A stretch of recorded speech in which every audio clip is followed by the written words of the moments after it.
Buenas tardes.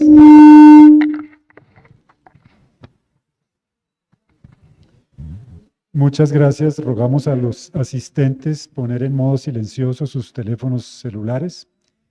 Y entonces damos inicio a la sesión extraordinaria de la Academia Colombiana de Historia del día martes 16 de junio del año 2026. El siguiente es el orden del día.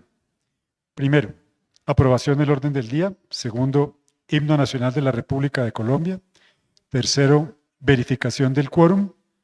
Cuarto, saludo del señor presidente de la sesión, académico de número doctor Armando Martínez Garnica. Quinto, acto de posesión como académico de número del doctor Álvaro Garner Posada. Sexto, votación de la candidatura de los doctores Miguel Malagón y Mario Andrés Llano como académicos correspondientes. Séptimo, proposición de la candidatura como académico correspondiente del doctor Andrés Botero Bernal. Octavo, aprobación de actas 38 y 39. Noveno, anuncio a los académicos sobre la fecha de la próxima sesión. Décimo, enunciación de los libros recibidos. Y décimo primero, clausura a cargo del señor presidente. Iniciamos esta sesión con la invitación a ingresar al académico elegido. Le pido a los académicos Gustavo Altamar y Pablo Fernando Pérez traer al recinto al recipiendario.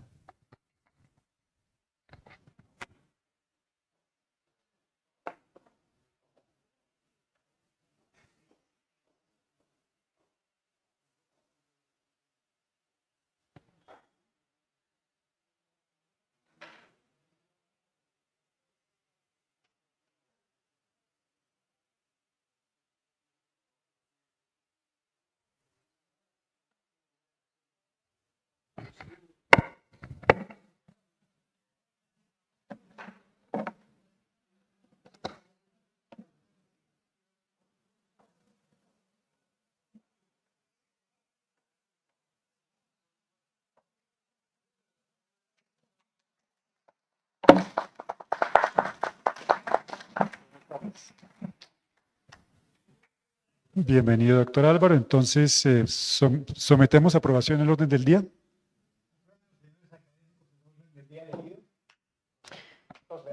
Muy bien. Segundo, himno nacional de la República de Colombia.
Oscar, aquí está ya. Muy bien. Tercero, verificación del quórum. Muy bien, razón por la cual disponemos de quórum para deliberar y para decidir. Entonces, el cuarto punto tiene que ver con el saludo del señor presidente de la sesión, doctor Armando Martínez García. Muy buenas tardes a todos y gracias por haber venido a este acto. Hemos empezado el acto con el himno nacional, porque hoy se va a posesionar como miembro de número un académico nacional. En el mes de julio tendremos en Río Negro, Antioquia, una reunión de todas las academias departamentales de historia y todos los centros y academias municipales de historia, pero básicamente van a ser solamente academias departamentales. Y cuando hicimos la lista, quedamos sorprendidos con la profusión de centros de historia y académicas que hay en los municipios colombianos. Para el evento en Medellín pensábamos en 40 personas y creo que ya vamos en 64. Pero son academias municipales, locales y son academias departamentales que se crearon después de esta, que fue creada en septiembre de 1902.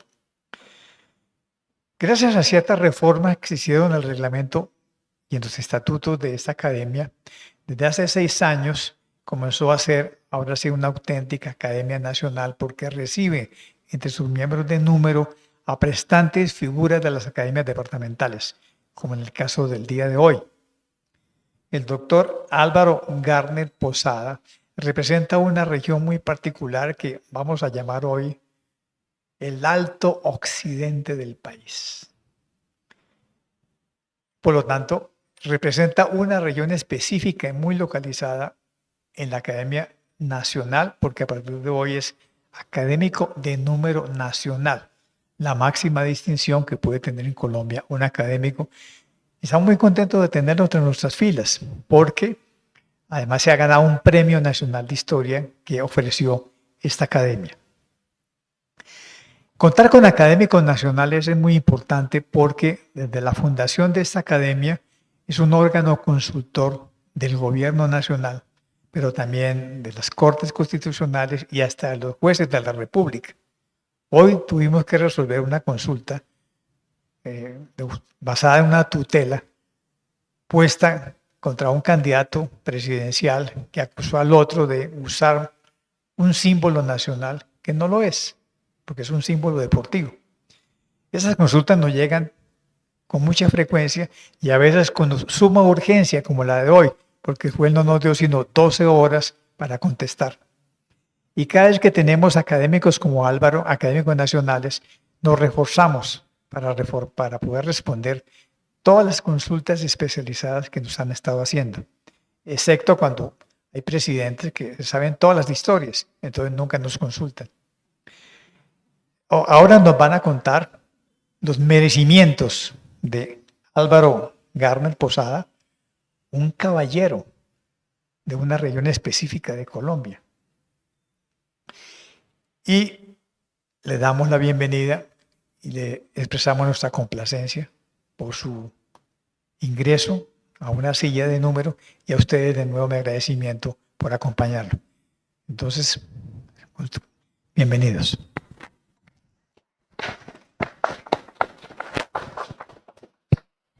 Muy bien, muchas gracias. Procedemos con el siguiente punto, que es el acto de posesión como académico de número del doctor Álvaro Garner Posada.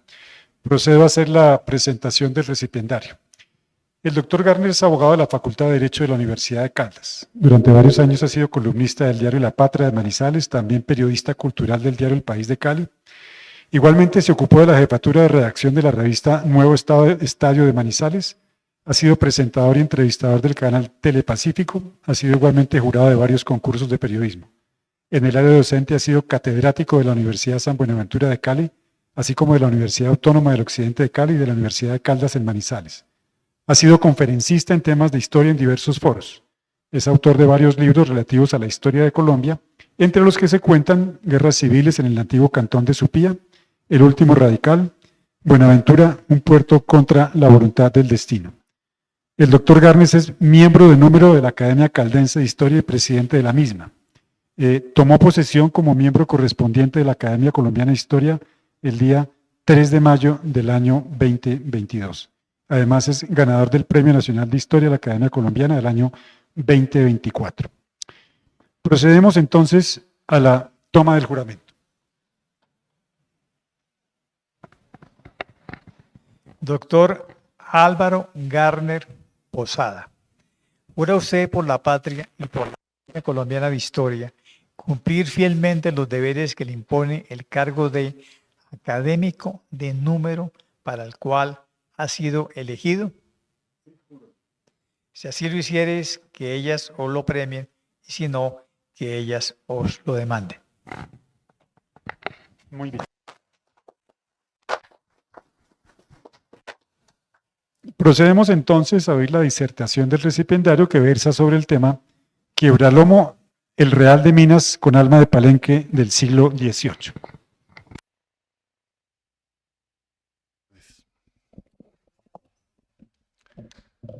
Al recibir la distinción que hoy me es entregada, agradezco a la mesa directiva encabezada por el doctor Armando Martínez Garnica e integrada por los doctores Jorge Morales Gómez, Roberto Lleras Pérez, Rodrigo Llano Izaza, así como el secretario doctor Camilo Gutiérrez Gómez. También expreso mi gratitud a los académicos numerarios que presentaron mi nombre, doctores Santiago Luque Torres, Pablo Fernando Pérez Riaño, Gustavo Altamar Laiseca, Jorge Morales Gómez y Rodrigo Llano Izaza. Pero seguiré siendo un simple aprendiz, dispuesto a absorber los saberes de esta élite académica, y con lo poco que haya en los míos, seguiré investigando el departamento de Caldas, cuya importancia para Colombia está por desentrañar. A pesar de su pequeño tamaño, abundan historias y culturas propias, forjadas en su territorio, no heredadas de nadie, culturas e historias que merecen ser reveladas. Me asignaron la silla número 25, que en los 124 años de existencia de la Academia Colombiana de Historia ha sido ocupada únicamente por 3 prestigiosos historiadores. Fueron ellos: Antonio Gómez Restrepo, Bogotá 1869, miembro de número durante 45 años, desde 1902 hasta su muerte en 1947. Fue presidente en 1908 y 1909, 1917 y 1918. Su gran obra es Historia de la Literatura Colombiana en 4 tomos. Félix Restrepo, Medellín 1887, sacerdote jesuita, numerario durante 17 años, de 1948 a 1965, cuando falleció. Entre sus obras destacan El alma de las palabras y El castellano en los clásicos. General Camilo Riaño, Ibagué 1930, miembro de número durante 56 años, desde 1967 hasta su muerte en 2023. Fue secretario de 1978 a 1980.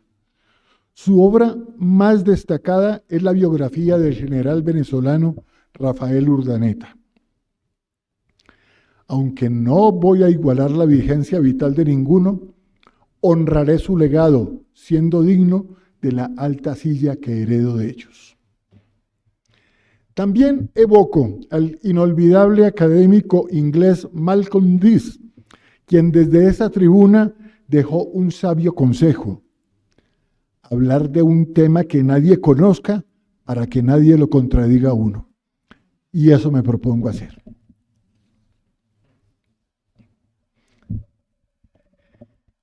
Quiebralomo es hoy en día un caserío situado entre los municipios de Río Sucio y Supía, al occidente del departamento de Caldas. Pero durante el periodo hispánico perteneció a la Vega de Supía, provincia de Anserma, primera frontera minera de la gobernación de Popayán, y en ese tiempo era llamado Real de Minas de San Sebastián de Quiebralomo. Por estar rodeado de resguardos indígenas, algunos hostiles, ser objeto de las ambiciones de payaneses blancos y con funcionarios de la Real Academia de Santa Fe decididos a borrarlo del mapa, Quiebralomo desarrolló un sentido de lucha y autonomía social que permiten hacer varias similitudes con los palenques, sin apartarse del marco jurídico colonial, sin someterse del todo a él. Su historia comenzó en el siglo XVI, después de fundar Santa Ana de Anserma en 1539 y doblegar a los indígenas umbras. Los españoles pusieron sus ojos en los yacimientos mineros. Algunos cronistas de India se deslumbraron al describir la abundancia del metal en Quiebralomo. El nombre se convirtió en leyenda. Que un buey salía del socavón tan cargado de oro que se le quebró el espinazo. También fue llamado Quiebraloma, lo cual sugiere que quebraban la loma para sacar el metal. O quiebralomos. Insinúa que los esclavizados se reventaban las espaldas en la mina. El nombre, cualquiera fuera, parecía un sello de garantía. Pero en realidad, muchos de los fastuosos yacimientos provienen más de la fantasía y la casualidad que de la prospección o cateo. Aún así, la riqueza real provocó la casi extinción de la población nativa esclavizada en las minas. Ya en 1545, 6 años después, los españoles pidieron autorización para traer 200 africanos. En los siguientes 3 siglos provinieron de las 4 etnias atlánticas de África: mandingas del Senegal, bantúes del Congo, lucumíes de Sudán y carabalíes efik de Camerún. Todos dejaron aportes culturales vigentes en Colombia y en el Carnaval de Río Sucio. Se desconoce cuántos africanos fueron traídos a la provincia de Anserma. Calculan 2000. Sin embargo, hay pocas referencias a cimarrones. Nunca se habló de palenques, esas sociedades rebeldes que a finales del siglo XVII eran comandadas por caudillos llamados capitanes, y conserven esta palabra en sus memorias. Fueron innecesarios los palenques en el occidente del actual Caldas, porque muchos negros que se fugaban de los malos tratos en la Vega de Supía eran acogidos en los pueblos de indios vecinos.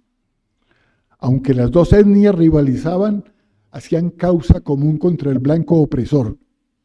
Las justicias se quejaban, pero los mandones los ocultaban e inclusive armaban para impedir que intentaran sacarlos.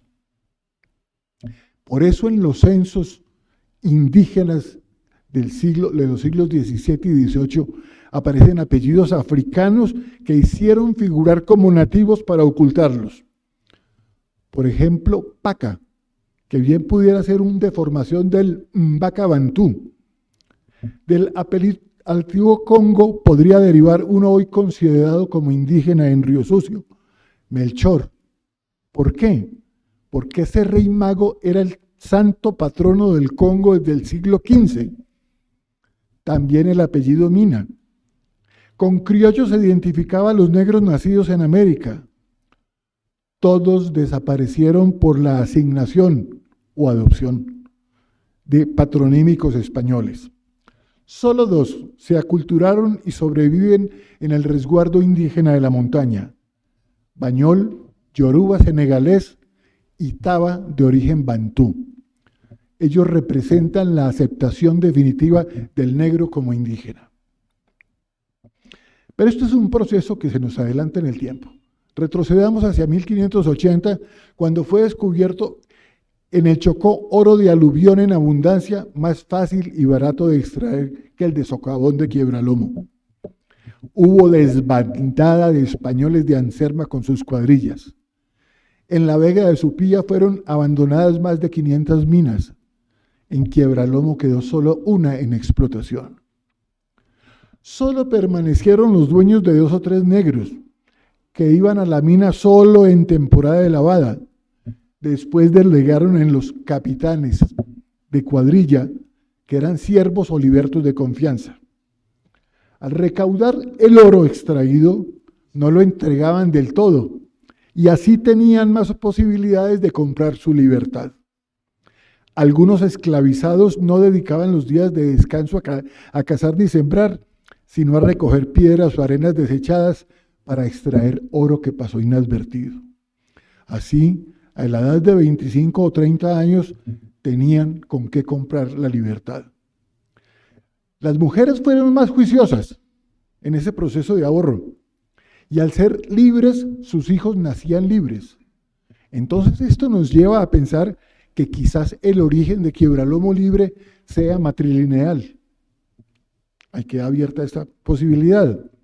Pero los libertos llegaron a ser sus propios patronos y a veces podían adquirir un esclavizado con los cuales trabajaban hombro con hombro. Sin embargo, el panorama era sombrío a comienzos del siglo XVII en la provincia de Anserma. La minería estaba en crisis, había minas abandonadas, siervos sin amos y pueblos indígenas con encomendero ausente y sin doctrinero. La Real Audiencia ordenó una visita de la tierra al oidor Lesmes de Espinosa Saravia. Llegó a la Vega de Supía en marzo de 1627, donde estableció, dentro de muchas medidas que no vale la pena mencionar acá, estableció 5 pueblos de indios y 6 reales de minas. Los más importantes fueron Marmato y Quiebralomo. Este último quedó con 110 esclavizados que al parecer ya hablaban castellano. Su iglesia era considerada la mejor de la comarca.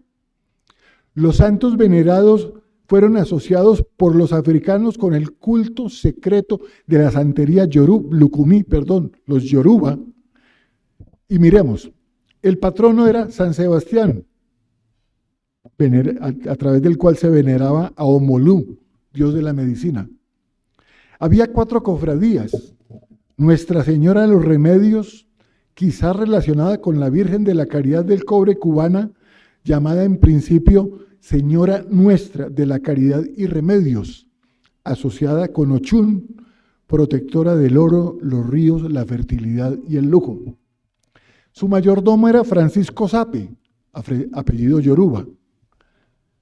La de Santa Bárbara estaba relacionada con Changó, diosa de la guerra, los relámpagos y los vientos fuertes. Es la que protege todavía contra las tempestades. El culto en Quiebralomo no fue coincidencial, pues en el inmediato sitio de Tumbabarreto hay frecuentes caídas de rayos, tormentas muy poderosas todavía. El mayordomo era el mulato Francisco Quiguaco, apellido de posible origen quechua. Son cabos que van quedando sueltos y que uno tiene que ir empezando a jalar a ver qué sale. La de San Benito, asociada con Otabalá, creador del mundo, cuyo mayordomo era el mulato, el pardo Prudente Valencia. Y la de Nuestra Señora de la Limpia Concepción, asociada con Ochún y Yemayá, diosas de la fecundidad. Curiosamente, su mayordomo era un indígena, don Marcos Motato, de familia de caciques, algo inesperado. Pero a pesar de la importancia que dio a Quiebralomo, Lesmes no le asignó tierras para agricultura, ni determinó el carácter jurídico del terreno llamado Sitio de Río Sucio, situado entre Quiebralomo y el resguardo de la montaña. Y ambas comunidades reclamaban derecho, lo cual causaría enormes conflictos. Aquí en esta foto, el doctor Rodrigo ya no me va a reclamar porque fue adaptada con inteligencia artificial para mostrar cómo era el sitio de Río Sucio en los siglos XVII y XVIII, pero había que dar la idea de qué era el terreno que se estaban disputando. Entonces, esto era lo que disputaban esas dos comunidades, y se la disputaron durante más de 100 años, pero no me voy a adelantar. Es que Quiebralomo fue un caso sui generis, porque jurídicamente era un real de minas, pero en la práctica era un pueblo que caminaba por una delgada cornisa legal.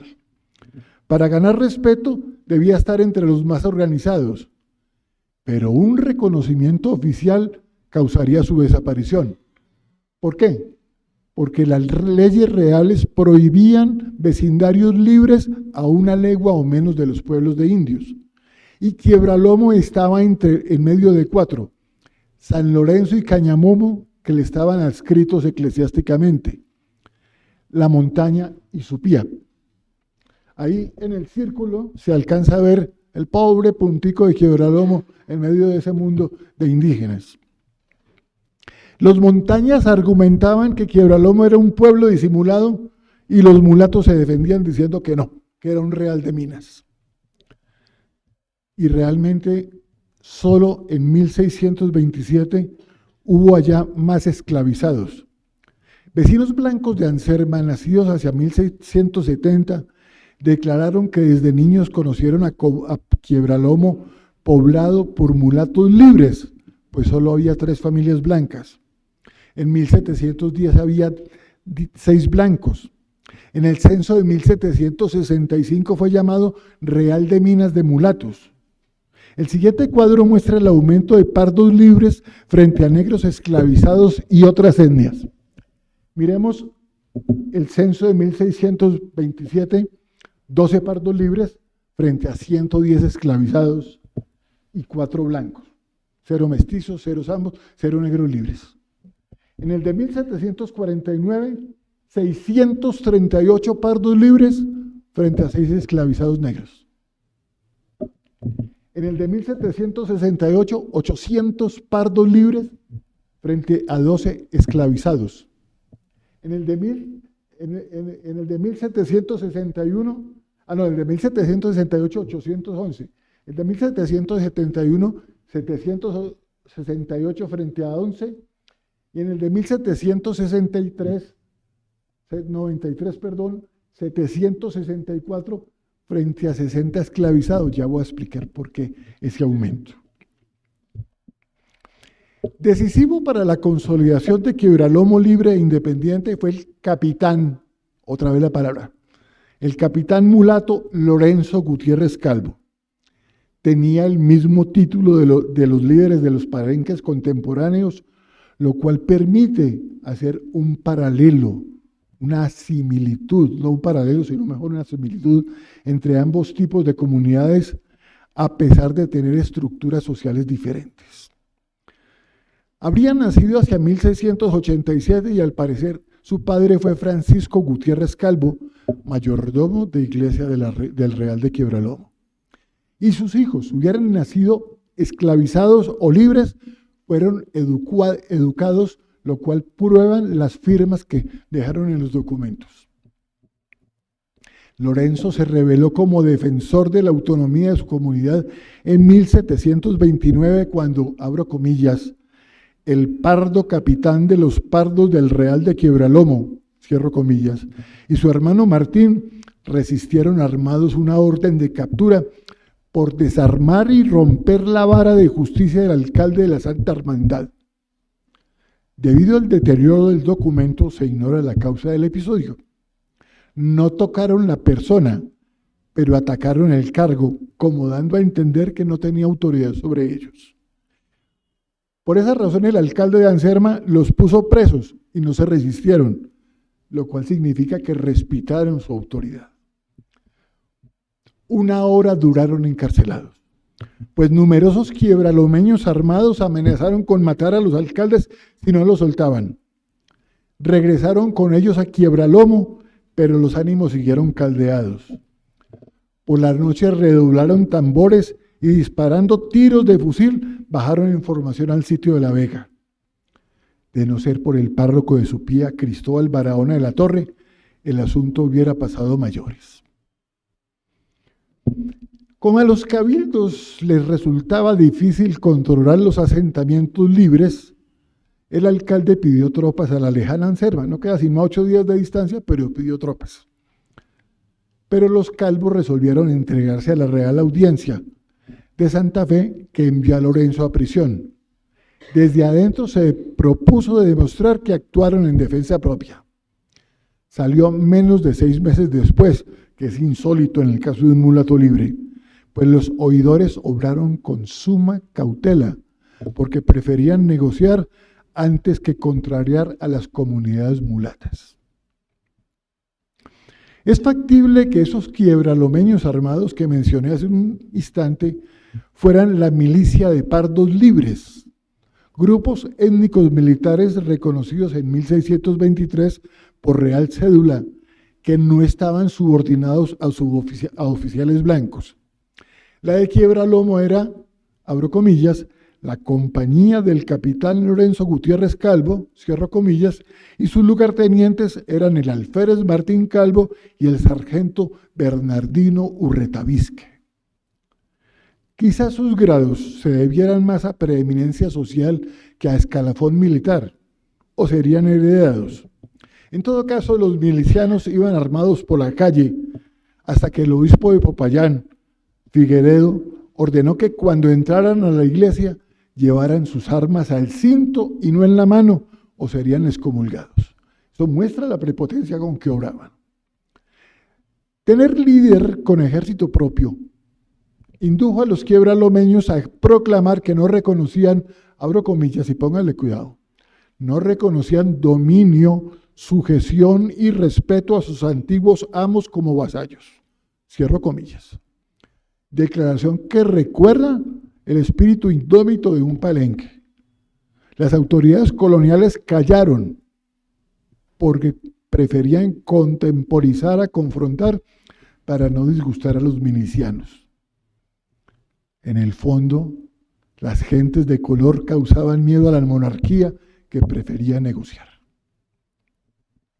Esos episodios situaron al capitán Gutiérrez en la cúspide social de Quiebralomo.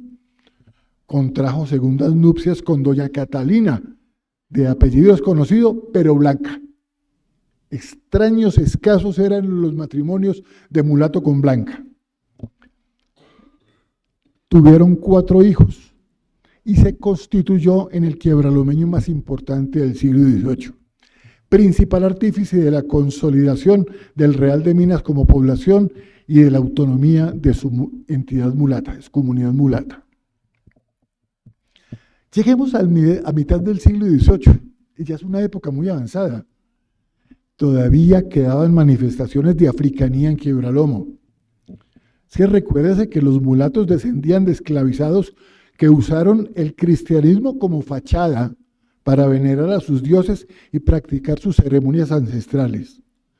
Pero los españoles jamás pudieron ver la dimensión espiritual y cohesiva de tales manifestaciones y las asumieron como forma de demonolatría, lo mismo que las de los indígenas.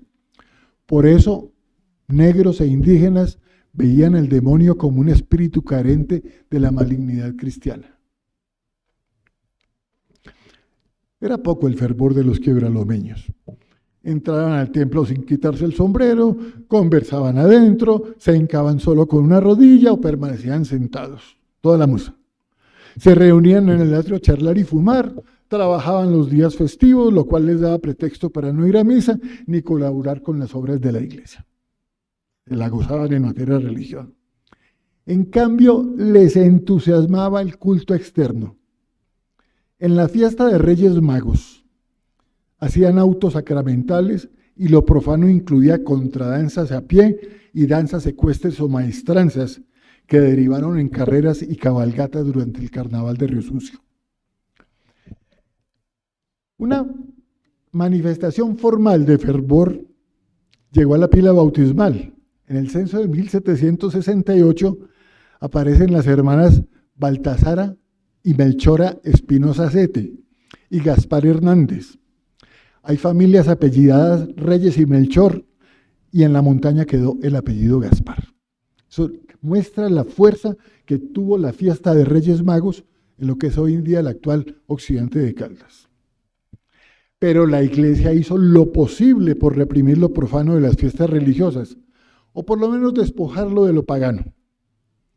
Así que en tiempos de comedias o saraos, ojo con estas palabras, no se abría la iglesia como si el jolgorio empezara a imponerse sobre lo religioso.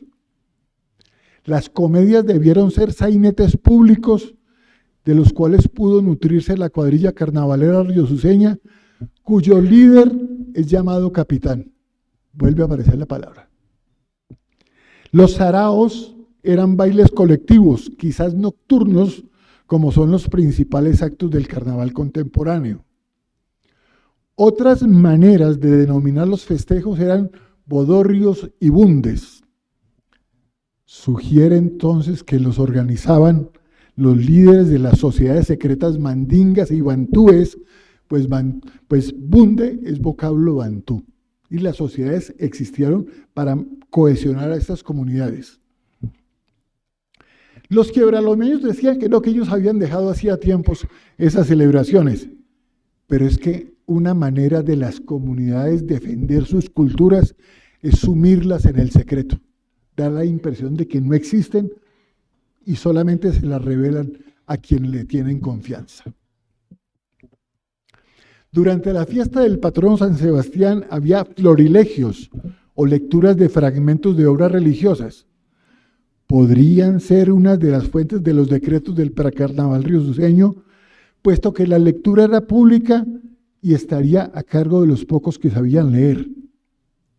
Al evolucionar hacia lo mundano, dejarían de ser sagradas para convertirse en crítica social satírica. Volvamos a la carencia de tierras de cultivo que había mencionado hace un rato, porque esto derivó en un conflicto con los indígenas de la montaña por el sitio de Río Sucio. Estalló con la posesión dada a estos en 1748 y la orden de desalojo de los mineros. Los comandantes de la milicia de Pardos asumieron la defensa del Real de Minas ante la Real Audiencia. El protector de naturales, José Antonio de Peñalver, determinó que los mulatos se habían introducido violentamente en tierra de indios. En 1750 el virrey José Alfonso Pizarro mantuvo la orden de expulsión. Cierto, los quiebralomeños perdieron el primer proceso y aun cuando vencidos en estrados, no se dejaron sacar. Tuvieron costosos enfrentamientos judiciales durante los siguientes 19 años. La disputa llegó a su clímax en 1760, cuando los indios obtuvieron licencia para trasladar su pueblo a Río Sucio. Envalentonados, fueron a dañar los sembrados de los mineros y hacer morder su ganado de un perro alano. El cura de la montaña, que era un tipo bravísimo, Bernardo Cataño, ordenó llevar amarrado al párroco de Quiebralomo, Diego José de Ayala, abro comillas, con el estruendo de atambor y chirimía. La paciencia de los quiebralomeños se colmó. En noviembre 4 de 1760 atacaron a los montañas en el sitio de Río Sucio. Encabezaba el cura Ayala con un chafarote desnudo gritando «Guerra, guerra, mata, mata», acompañado de 3 blancos, 2 criados, que eran sus hijos, así les decían a los hijos ilegítimos, con armas de fuego y la milicia de Pardos con lanzas, espadas y garrotes. La pelea tomó tal magnitud que el alcalde indígena Manuel Bañol pidió al sacerdote ponerle fin. Asustado, Ayala apaciguó a sus mulatos. Hubo muchos heridos y murió un quiebralomeño de una lanzada. En el juicio que se siguió, los curas se acusaron mutuamente de concubinato y de tener hijos, lo cual lo sabían en ambas comunidades desde hacía mucho tiempo, pero en la curia no. Quiebralomo obtuvo una gran victoria. Mientras duraba el proceso, quedó en suspenso el traslado de la montaña. Después, la Real Audiencia admitió que el primer interesado en pasarse era el cura Cataño para acomodar a sus hijos mestizos. Entonces vemos que esto es una telenovela en donde mezcla lo cultural, lo racial, lo político, lo geográfico, etc. En 1766 entró en esa pelea el oidor protector de naturales Francisco Antonio Moreno, de Moreno y Escandón. Era un hombre lleno de rencor. Trató a los mulatos de mazamorreros sin cuadrillas estables, aunque implícitamente reconoció su carácter independiente al llamarlos, abro comillas, gente libre, extraña y advenediza, interesada en vivir sin sujeción, o sea, independencia. Tal encono pudo deberse al fracaso de su padre como minero en Quiebralomo. Enloqueció a consecuencia de ello. Así que pasaron las peleas, eso hubo más peloteras que no va a resumir más, hasta que en febrero de 1769 el virrey Pedro Mejía de la Cerda ordenó que indios y mulatos compartieran el terreno en armonía. Triunfo rotundo de Quiebralomo, que después de 142 años por fin tenía tierras. Faltaba resolver los límites, los cuales requerían la visita de un oidor. Nunca llegó, porque las comunidades se empobrecieron y murieron los curas líderes. Además, durante la Revolución Comunera de 1781, los quiebralomeños se rebelaron en 2 ocasiones, episodios que están por estudiar. La siguiente prueba de fuego surgió de la disparidad de criterios sobre el uso que se daría a Río Sucio. Con el pretexto de desatascarlo, vino a la Vega de Supía el gobernador de Popayán, Diego Antonio Nieto, en 1794. Dijo haber recibido un memorial del mulato Enrique Trejo solicitándole trasladar el Real de Minas. Pero lo usó porque Trejo no sabía leer ni escribir y le dieron a entender cualquier cosa menos que iban a trasladar a Quiebralomo. Nieto, a pesar de lo cual Nieto ordenó ese traslado con carácter perentorio, porque su verdadero afán era abrir campo a la Real Compañía de Minas de Quiebralomo y Vega de Supía, de la cual era el representante legal, compañía que ya había fracasado en Almaguer. Una vez más afloró el espíritu libertario quiebralomeño, quienes derribaron las oficinas de la empresa e intentaron soliviantar a sus esclavizados. El párroco José Joaquín Fernández apremiaba a sus feligreses a pasarse y él mismo se fue a vivir a Río Sucio, pero lo detestaban sus feligreses, no le hicieron caso. Y para reafirmar su decisión de quedarse, comenzaron a construir nueva iglesia. El virrey Pedro Mendinueta regañó al gobernador de Popayán. Este dijo que creía que los quiebralomeños necesitaban poblarse bien. Para disimular su interés personal, pidió castigarlos adjudicando Río Sucio a los indios. El virrey lo hizo así y Nieto no les volvió a nombrar alcalde para que no tuvieran vocero en las instancias oficiales. Al mismo tiempo fue fundada la Real Compañía Minera de Popayán, que aunque era competencia para la suya, Nieto la respaldó decretando un nuevo traslado de Quiebralomo. Tanto alboroto llegó a oídos del naturalista alemán Alexander von Humboldt, quien dijo en 1801: en Quiebralomo desde hace 3 años se efectúa una explotación minera de ensayo con tanta riqueza que ya se han originado disputas entre los dueños, algunos que quieren adueñarse de todos. Proceso normal en todos los negocios españoles. Para dirimir los conflictos entre mulatos locales y blancos forasteros, la Real Audiencia envió como juez de minas en 1801 a Ángel Díaz, un español de agrio carácter, y que me perdone una de sus descendientes que está aquí, pero era un tipo de muy mala condición. De entrada, prohibió el uso de pilas de agua para lavar el oro, causando una crisis económica sin precedentes. En Quiebralomo quedaron en actividad solo 2 minas. Díaz admitió que esos pobres vecinos pardos solo podrían obtener ganancias por ese método, pero no los autorizaba, pues temía ser calumniado por algún payanés. La medida causó profundo resentimiento contra Díaz. A este no le importó y en cambio se empecinó en levantar casa en Quiebralomo. Para acomodarla, habría que cambiar la orientación de la iglesia en construcción, cerrar la puerta y abrir otra en la parte posterior, demoler sacristía y el altar mayor y aplanar el terreno para la plazuela. Eso no era problema para él. Pero los mulatos amenazaban en las calles con derribar o quemar la casa. Díaz pidió un juez ad hoc para someterlos. El gobernador encargó al payanés Tomás de Valencia, quien vivía en el Real y gozaba de confianza. Reunió únicamente a los ancianos para convencerlos y prometió costear la reforma y encimar un quintal de hierro. La propuesta no gustó a las mujeres. Algunas retiraron la promesa de donación. Valencia encarceló al vecino Miguel Lozano acusando de soliviantar a la comunidad. Y en la mañana del 6 de enero de 1803 fue a visitarlo la parda Feliciana Urretavisque, pero Juan Antonio, esclavizado de guardia, la hizo salir amenazándola con ponerla en el cepo y la empujó. Y fue Troya. Unas 30 mujeres, todas ellas mulatas, se fueron para la cárcel a encarar a José Antonio.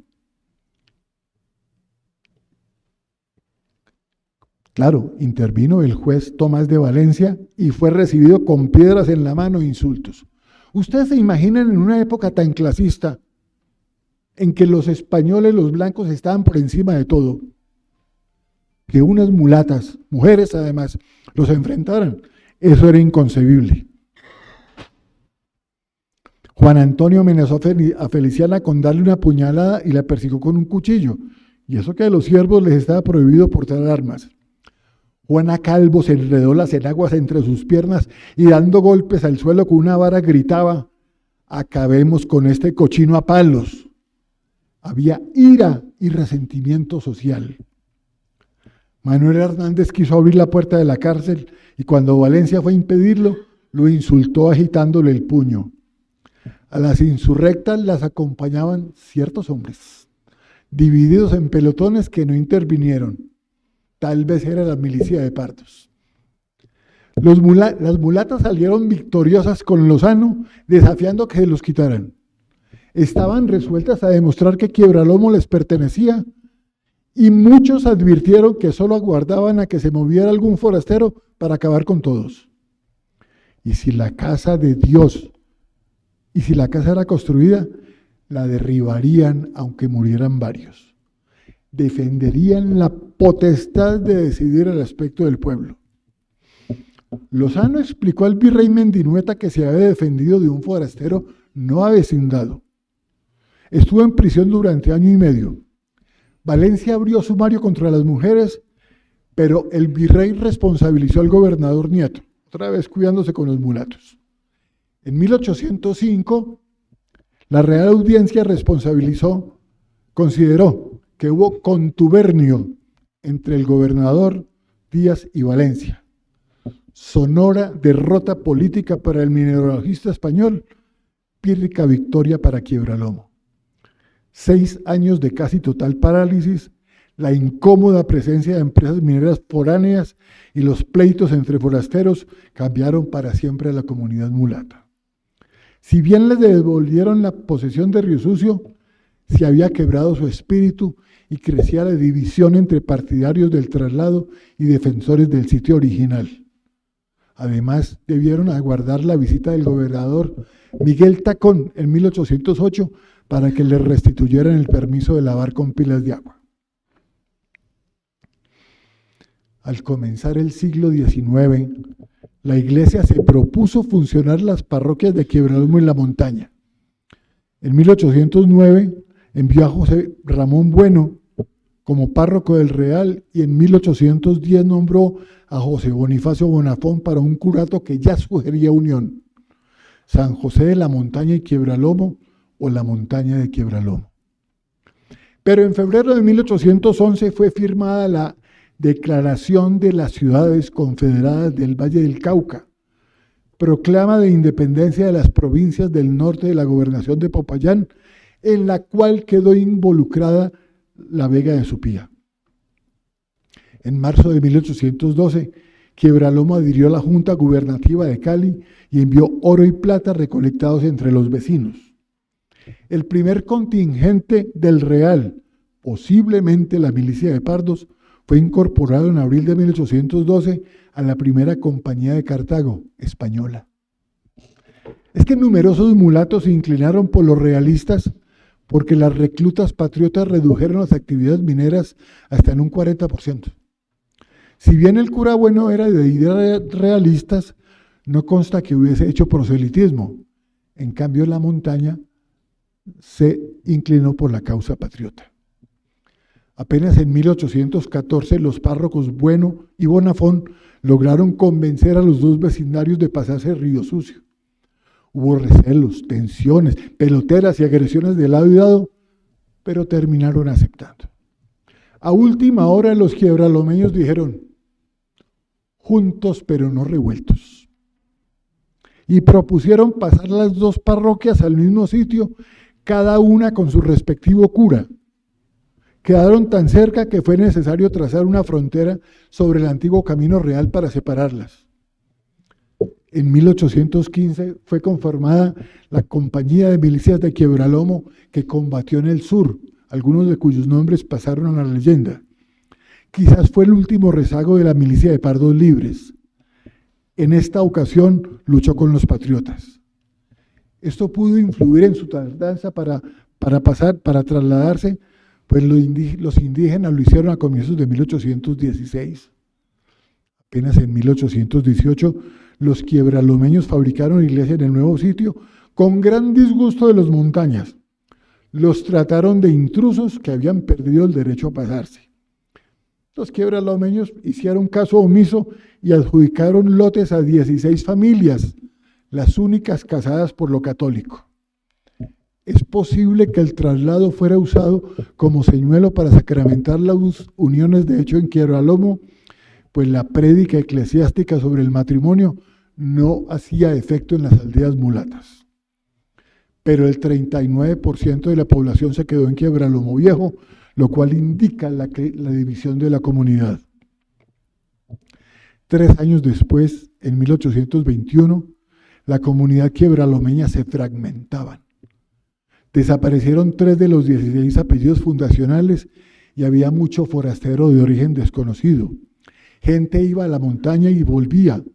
El Quiebralomo urbanizado perdió su carácter mulato y libertario, aunque las mujeres conservaban su liderazgo porque 20 de ellas aportaron a la colecta de 1823 para las escuelas de primeras letras en Río Sucio. El viejo real se diluía. En 1825 había consenso acerca de la conveniencia de unir las dos parroquias, así las rivalidades no se hubieran dispuesto del todo, y no se han depuesto únicamente en tiempos de carnaval, se reúnen. En junio de 17 de 1846, el gobernador del Cauca, José Laureano Mosquera, suprimió los distritos de Quiebralomo y La Montaña para crear la población de Río Sucio, que quedó con 2 plazas principales. Ahí lo pueden ver en la imagen. 2 plazas principales. En julio 30, el obispo de Popayán, Fray Fernando Cuero y Caicedo, creó la parroquia de Río Sucio.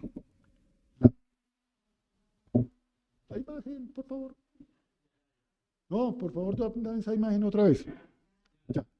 La plaza de abajo, o sea, la de la Candelaria, está en la calle Real del Comercio, 200 metros, y arriba de la plaza de San Sebastián, 2 parques principales, 2 parroquias principales, 2 pueblos todavía rivales, el uno de origen indígena, el otro de origen mulato, el uno liberal, el otro conservador. Ya hayan vivido 200 años. Terminó de esta manera la historia del Real de Minas de San Sebastián de Quiebralomo, después de un largo periodo empezado a finales del siglo XVII.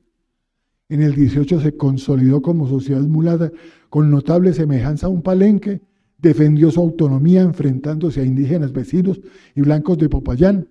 En el XIX, después de trasladarse a Río Sucio, perdió las características que lo hacían único. Sus yacimientos siguen siendo explotados por numerosos mineros, algunos de ellos descendientes de los altivos mulatos, pero no lo saben. Muchísimas gracias.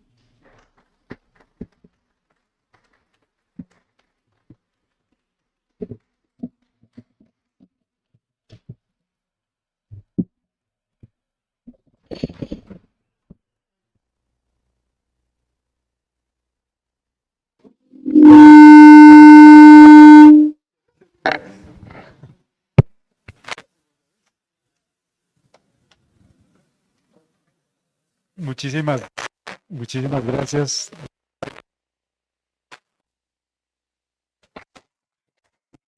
Gracias. Procedemos a continuación a oír el discurso de recibimiento del académico a cargo del académico de número Albeiro Valencia Llano.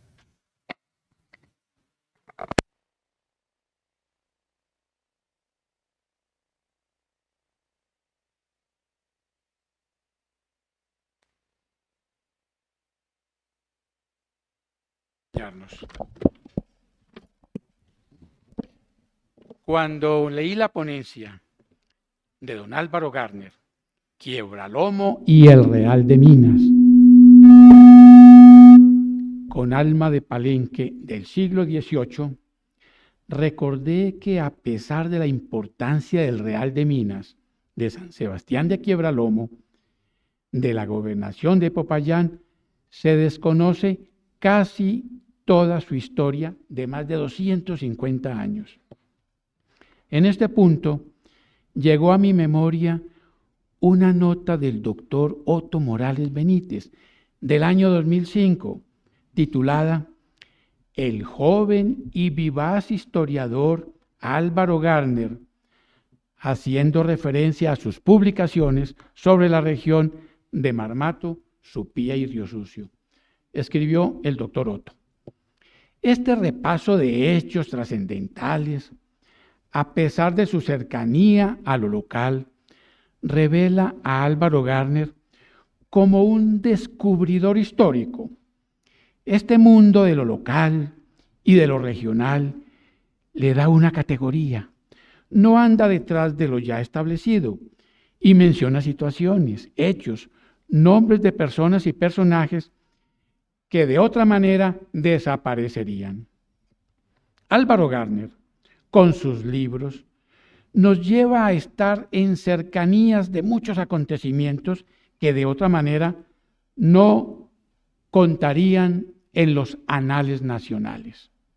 Él ha seguido la línea de las nuevas escuelas históricas, de que los pueblos tienen una categoría que no se puede abandonar en el desdén de la prédica que indicaba que lo único importante era el personaje político o militar. Hasta aquí la cita del doctor Otto. Partiendo de estas reflexiones del doctor Morales Benítez, deseo hacer un vertiginoso recorrido por la vida académica de don Álvaro Gardner, presidente de la Academia Caldense de Historia. Nació en Manizales, pero casi todas sus investigaciones sobre historia parten de la mágica región de Río Sucio, Supía y Marmato, porque desciende de familias de estos tres municipios. Mientras estudiaba en la Facultad de Derecho de la Universidad de Caldas, se vinculó como editorialista y columnista del diario La Patria de Manizales. Desde muy joven se fue convirtiendo en un historiador empírico, formado en el periodismo investigativo. Se sumergió en los archivos, buscando documentos sobre historia colonial del departamento y publicó en la revista dominical del periódico numerosas crónicas donde le daba vida a la información utilizando el relato fluido y amigable propio del ejercicio periodístico. Todavía recordamos en Manizales el seminario sobre colonización antioqueña organizado por la Gobernación de Caldas y la Secretaría de Cultura en noviembre de 1987, que contó con la presencia de James Parsons, Jaime Jaramillo Uribe, Otto Morales Benítez y muchos otros especialistas en el tema.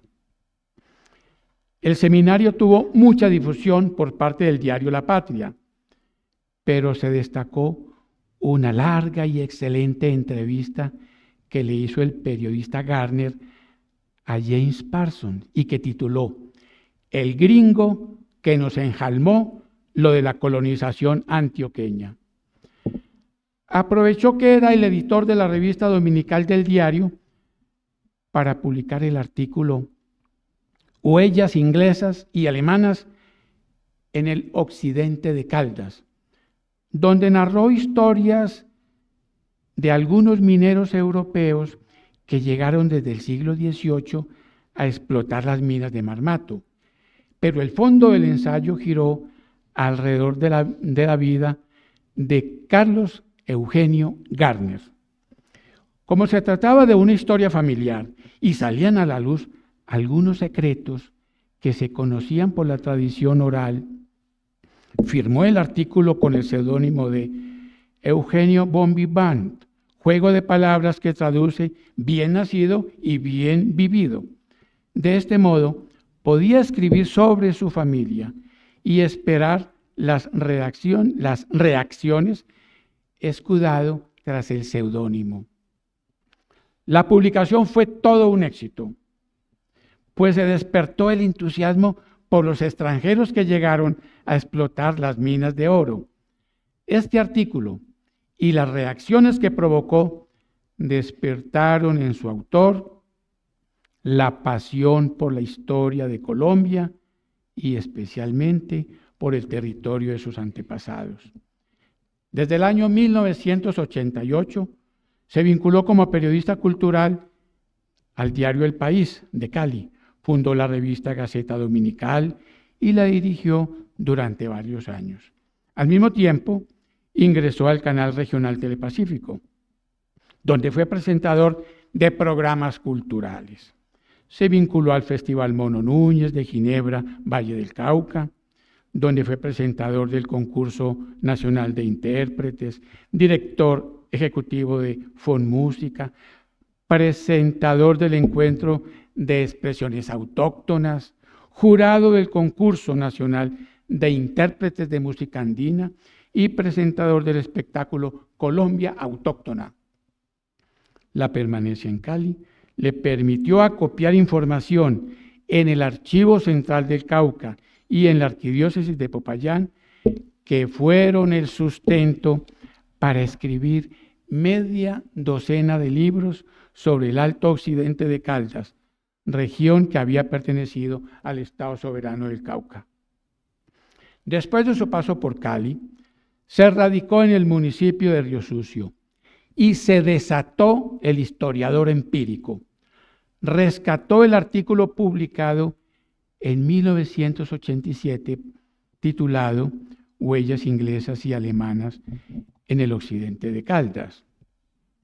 Dio vida a los documentos consultados en los archivos de Popayán y empezó a escribir numerosos ensayos que se convirtieron en libros. Los frutos fueron llegando con relativa rapidez. En el año 2005, la editorial de la Universidad de Caldas le publicó el libro Los Místeres de las Minas. Es una excelente crónica sobre la colonia europea más grande de Colombia en el siglo XIX, surgida alrededor de las minas de Marmato, Supía y Río Sucio.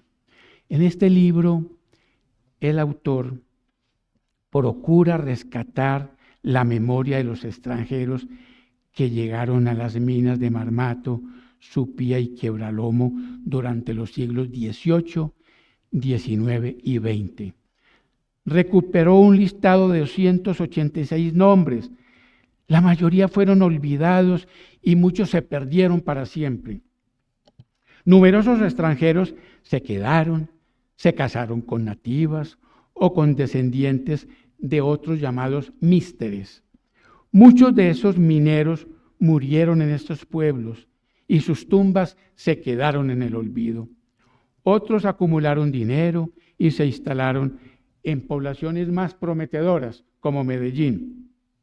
Los demás regresaron a sus patrias y no dejaron rastro.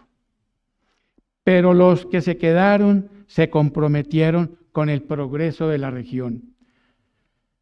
Cuando este libro, Los Místeres de las Minas, salió de la imprenta local, el diario La Patria publicó una reseña con el nombre equivocado de Los Misterios de las Minas. Todavía nos acordamos de ese nombre. Mientras buscaba información acerca de la historia de esta región, encontró documentos sobre alzamientos locales en las guerras de independencia en los pueblos de Marmato, Supía, Río Sucio, Anserma, Guática y Quinchía, que hacen parte del territorio de los actuales departamentos de Caldas y Risaralda. De este modo, acopió información para un ensayo que tituló Guerras civiles en el antiguo Cantón de Supía. Relatos de episodios armados acaecidos entre el siglo XVI y XIX. Cuando terminó la obra, anotó que en estas guerras del Cantón no hay próceres que se roben el espectáculo. Hay personajes de importancia local, también por descubrir. No hay grandes gestas, ni héroes que alteren las imágenes. Fueron procesos colectivos que pueden ser estudiados de esa manera y ello le da encanto al tema. Pero estos conflictos no se quedaron en las localidades. Se muestra la relación entre el sitio de Manizales por parte de los ejércitos liberales gobiernistas caucanos y la llamada campaña de Occidente, que culminó con la derrota en Batero del, entre comillas, gobierno conservador de Sergio Arboleda en Río Sucio y la invasión caucana al territorio antioqueño en 1877. Este libro se publicó en el año 2006 con el sello editorial de la Universidad de Caldas. Continuando con la línea de estudio de la región, escribió otros 2 libros. El último radical, una biografía de su pariente lejano, Carlos Garner Cataño, hijo de padre alemán y de madre mestiza, obra publicada en 2009 con el sello editorial de la Universidad de Caldas. Y culmina esta saga sobre toda la región con la publicación de Río Sucio de Ngurumá, Historia e Historias de la Génesis de Río Sucio, 1536-1846, publicada en 2023 y que tiene el sello de la Academia Caldense de Historia. Es una obra densa y profunda, donde además del rescate historiográfico, el autor combina el rigor de la investigación y el documento con la fluidez de la narración. El éxito de este libro radica también en la singularidad de Río Sucio, con sus 2 plazas, su carnaval presidido por el Diablo Gozón y las expresiones de poesía, música, danza, bromatología y fiestas religiosas y profanas que se conservan. Su vocación minera e interesante proceso de mestizaje, todo enmarcado en la amabilidad de sus habitantes y un paisaje de montañas de singular belleza, algunas sagradas para el riosuceño. Quiero terminar esta presentación con una breve mención de su último libro, Revolución Musical, Oro de Marmato y Relatos de Campamento antes de y durante la Batalla de Ayacucho, obra ganadora del Concurso Nacional de Historia y publicada por la Academia Colombiana de Historia en el año 2025. El prólogo fue escrito por el mayor general retirado José Roberto Ibáñez Sánchez, miembro honorario de esta corporación, quien escribió lo siguiente: me ha llamado la atención su temática variada sobre aspectos trascendentales de la Guerra de Independencia, con una redacción clara y sugestiva de cada episodio y teniendo como epicentro la Batalla de Ayacucho, la más notable y trascendental de la Guerra de Emancipación Hispanoamericana, cuyo bicentenario acabamos de celebrar. Esta obra describe sucinta y emotivamente el espíritu de los combatientes a través de la música. Luego prosigue con la financiación de la guerra mediante la minería que hizo posible la victoria, pero causó al país problemas económicos costosos y de larga duración. Finalmente, se refiere al reclutamiento militar y a otros hechos locales y costumbristas que a veces pasan desapercibidos en la narrativa histórica. Hasta aquí la cita. Como conclusión, al examinar la trayectoria intelectual y la excelente ponencia que acabamos de escuchar esta tarde, entendemos la acertada decisión tomada por la Academia Colombiana de Historia al elegir a don Álvaro Gárner como distinguido académico de número de la corporación. Muchas gracias.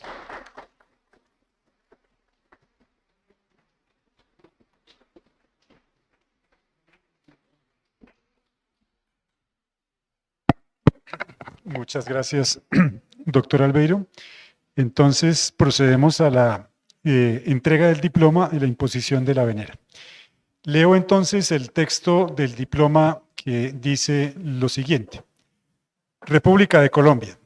La Academia Colombiana de Historia, en atención a los merecimientos del doctor Álvaro Gárner Posada, lo ha elegido académico de número de la corporación. Bogotá, Distrito Capital, 16 de junio del año 2026. Firmado por el presidente Armando Martínez Garnica, el vicepresidente Alberto Gómez Gutiérrez y el secretario académico Camilo Gutiérrez Jaramillo.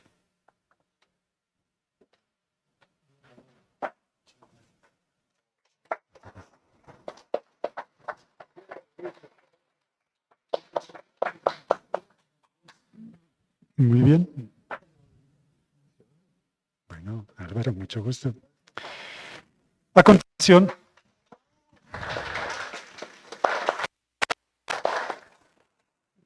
María de los Ángeles Gárner le hará entrega que lo acredita.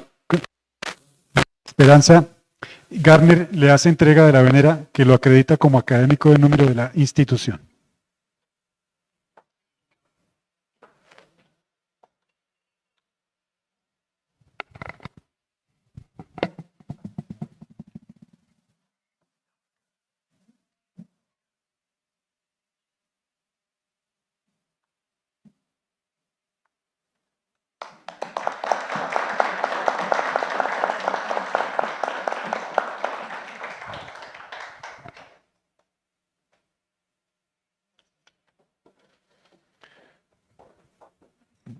Muy bien, muchas gracias.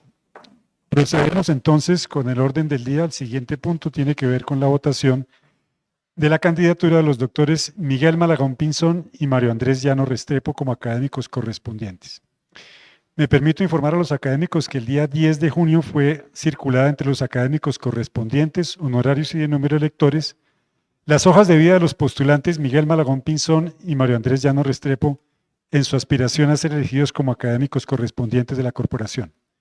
Por decisión del Comité de Candidaturas fueron aprobados los candidatos postulados en razón a sus calidades y producción académica. Surtido este trámite según reza en los estatutos, los candidatos propuestos deberán ser sometidos a votación. Entonces, según el literal B, numeral quinto de los estatutos, la elección de los académicos correspondientes requiere la mayoría simple de votos. De no alcanzar la mayoría afirmativa, la votación será inválida. Pero en ningún caso la votación afirmativa de la candidatura puede ser inferior a 9 votos. Entonces, procedemos a designar 2 escrutadores para llevar a cabo la votación. El mejor escrutador que tenemos registrado en nuestros anales es Pablo Fernando Pérez y lo acompaña el doctor Restrepo, para que sean escrutadores.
12 a favor. Presenciales. 12 en contra y una blanca. Esenciales.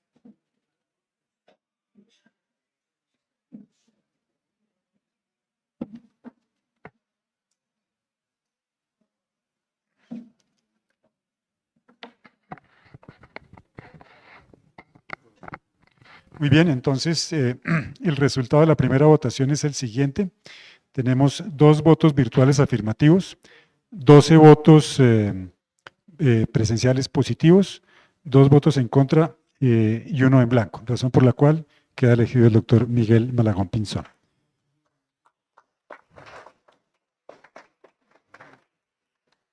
Procedemos a continuación a la votación del doctor Mario Andrés Llano Restrepo.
Muy bien, entonces, surtida la votación del segundo candidato, el doctor Llano, tenemos el siguiente resultado. Tenemos 2 votos virtuales favorables, 14 presenciales también favorables, que son 16, razón por la cual, y 1 en blanco, y razón por la cual queda elegido el doctor Mario Andrés Llano.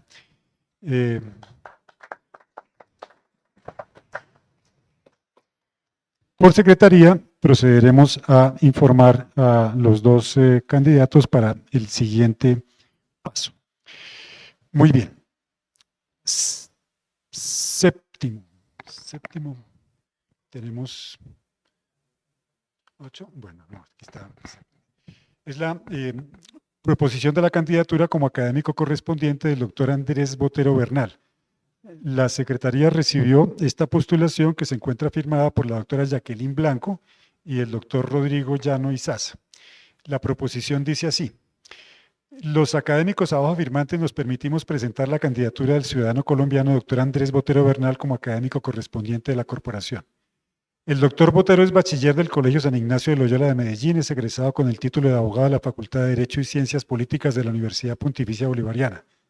Además es licenciado en Filosofía y Letras de la misma universidad, es especialista en docencia universitaria en la Universidad de Medellín y en contextualización psicosocial del crimen de la Universidad San Buenaventura. Es titular de una maestría en Historia Comparada de la Universidad de Messina en Italia. Además tiene estudios avanzados en Historia del Derecho de la Universidad de Huelva y doctor en Derecho de la Universidad de Buenos Aires. El doctor Botero ha participado en numerosos eventos y conferencias en materia de Historia del Derecho. Ha sido asesor jurídico de la Asamblea Departamental de Antioquia, miembro del Comité Académico de la Universidad Pontificia Bolivariana de Medellín. Además es secretario general de la Universidad San Buenaventura. El doctor Botero dispone de una amplia experiencia en el área docente. Actualmente es profesor de planta con grado de titular, el mayor escalafón en la institución, en la Escuela de Filosofía y programa con acreditación de alta calidad de la Universidad Industrial de Santander. Universidad pública con acreditación institucional donde imparte asignaturas propias de la filosofía del derecho, filosofía moderna y filosofía política. Igualmente está calificado como investigador senior máxima categoría por el Ministerio de Ciencia, Tecnología e Innovación. Ha sido parte del comité editorial y científico de aproximadamente 30 revistas nacionales e internacionales en Derecho, en Educación Superior y en Ciencias Sociales. Actualmente es el editor general de la revista Filosofía de la UIS. Ha dictado conferencias en distintos países y es miembro de la Asociación Colombiana de Filosofía del Derecho y Filosofía Social. Es miembro de la Academia de Historia del Derecho y pues estas son sus ejecutorias.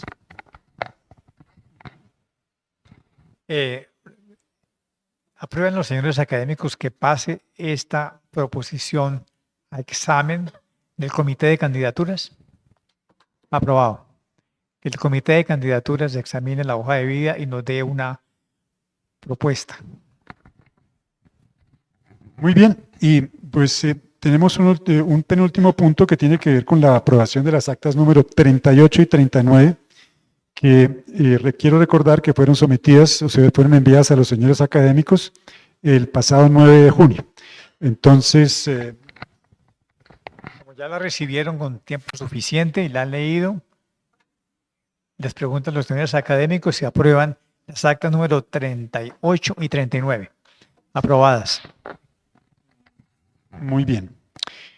El siguiente punto tiene que ver con el anuncio a los académicos sobre la fecha de la próxima sesión.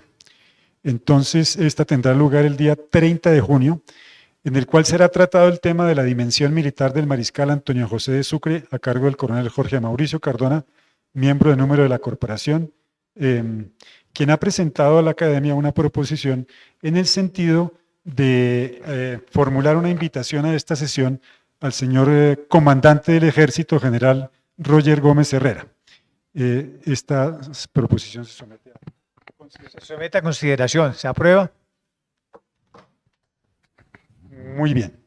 Finalmente, tenemos el tema de la presentación de libros a cargo del académico Jorge Morales.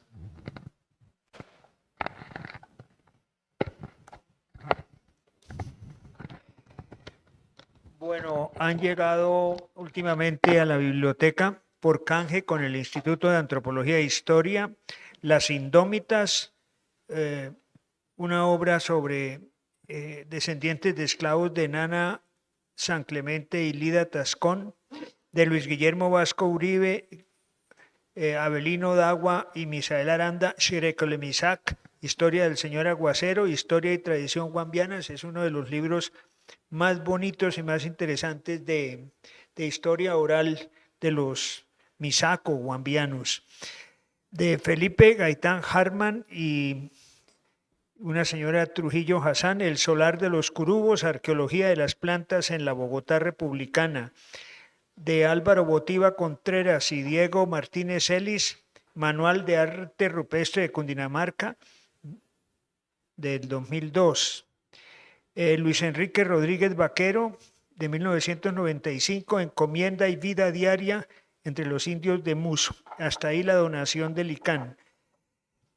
Del catálogo del Museo Colonial nos han llegado los volúmenes sexto sobre artes decorativas y textiles del 2024 y el séptimo sobre metales y numismática del 2025. De Luis Guillermo Vélez Cabrera, Aquella guerra eterna, una historia completa de la guerra de los 1000 días. De Juan Fernando Cobo Betancourt, del 2026, o sea, muy reciente, La venida del reino, los muiscas, la reforma católica y el colonialismo.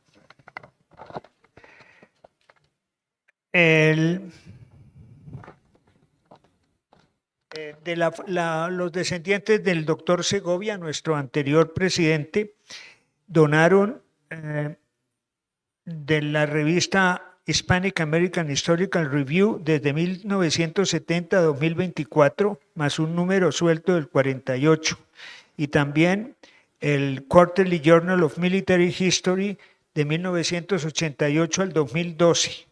Fuera de eso, el Códice Borbónico, edición facsimilar, original de 1899, pero tercera edición del siglo XXI. Finalmente, de Jesús Paniagua Pérez y Camilo Moreno Bogoya, nuestro bibliotecario, representaciones alegóricas de la Nueva Granada, época virreinal y transición republicana. De Francisco Javier Acevedo Restrepo, el hijo del tribuno del pueblo, José Prudencio Acevedo. De Jaime Mejía Gutiérrez, la Universidad Republicana y Laica en Colombia.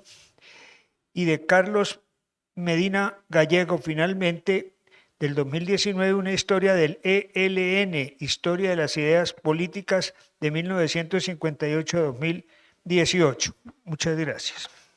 Bueno. Gracias, Jorge. Entonces, el último punto tiene que ver con las palabras de cierre del señor presidente. El ministro José Joaquín Casas y el presidente José Manuel Marroquín decidieron en 1902 que existiera en Colombia una Academia Nacional de la Historia. Y en ese momento ellos dos escogieron a los primeros académicos nacionales de la historia, que fue una playa de extraordinarios historiadores, como se puede registrar en los primeros años del Boletín de Historia y Antigüedades. Una publicación que ya llegó a la entrega número 881, hoy en día dirigido por Roberto Lleras. Es la segunda revista más antigua del país, solamente superada por la revista de la Sociedad Colombiana de Agricultores. Ellos entendieron, justamente un año antes de la separación de Panamá, de la importancia de contar con un cuerpo de historiadores nacionales que den respuesta a todas las inquietudes que tengan que ver con la historia nacional. Les quiero contar que este año el presidente de Panamá, que encontró una academia nacional languideciente, que había dejado de reunirse por muchos años y que había dejado de renovar sus cuadros, decidió este año refundar y recrear la Academia Nacional de Panamá, y escogieron los 12 historiadores nuevos que van a responder por la historia de Panamá en un momento de crisis donde Panamá se debate entre China y los Estados Unidos. ¿Quién va a controlar el canal? En momentos de crisis nacional, los ojos de los contemporáneos vuelven los ojos a la historia. Y las academias nacionales tienen que tener sus mejores cuadros listos.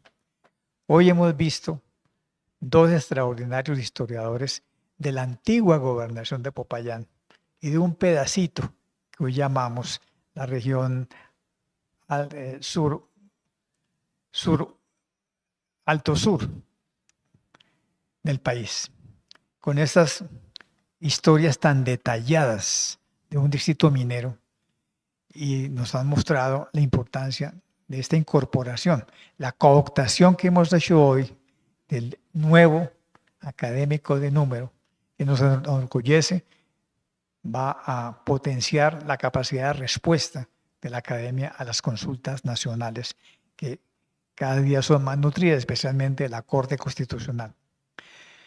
A todos ustedes que vinieron a acompañar al ilustre nuevo académico de número, muchas gracias por haber venido esta noche. Y dado que es un hombre muy generoso, nos invita a una copa de vino en la sala de los Virreyes que se encuentra a mi izquierda. Y con esto cerramos esta sesión. Gracias por haber venido. Muchas gracias. Gracias.